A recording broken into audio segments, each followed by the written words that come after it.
বাংলাদেশ হিন্দুদের প্রতি ইন্ডিয়ার লোকের এত ভালোবাসা, এত মহব্বত, এতদিন এত গুজব ছড়াইছেন, মন্দিরে হামলা, লুটপাট, অনেক কিছু স্লোগান দিয়েছেন, সেভ হিন্দু, বাংলাদেশ হিন্দু।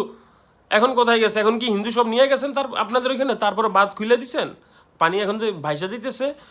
কত 4 লক্ষ মানুষের মতো বসবাস হিন্দু, এগুলো কি আপনারা ঠিক করতেছেন? এতদিন যে আপনারা যেগুলো করছেন সেগুলো কিন্তু আমি এর আগের ভিডিওতে বলছি, আপনারা গুজব ছড়াইছেন। হিন্দু ভাইয়ের অনেকে আছেন আমার ভিডিও দেখেন, আপনারা হয়তো কষ্ট পাইতে পারেন, আমি আন্তরিকভাবে দুঃখিত। আমি আপনারা আমার ভিডিও অনেক এনজয় করেন, ওদিন আমার লাইভে অনেক ইন্ডিয়ার ভাইরা ছিলেন, অনেক ধন্যবাদ আপনাদেরকে, আমার ভিডিও এনজয় করেন। বাট আমি কিন্তু আপনাদেরকে কষ্ট দেওয়ার উদ্দেশ্যে কোনো ভিডিও বানাই নাই, আমি বানাইতেছি যারা গুজব ছড়ায়। বিশেষ করে আপনাদের এখানে কিছু মিডিয়া আপনারা দেখছেন অলরেডি সোশ্যাল মিডিয়াতে, এগুলাকে ঠিক বলেন, এগুলাকে দুই দেশের সম্পর্ক কি নষ্ট হয় না? যাই হোক, সকল ছাত্রছাত্রীদের অবশ্যই এবং সকল সাধারণ মানুষের এগিয়ে আসতে হবে অন্যান্য জেলা থেকে এই জেলাগুলোতে বন্যায় আহত পাশে দাঁড়াইতে আর কি।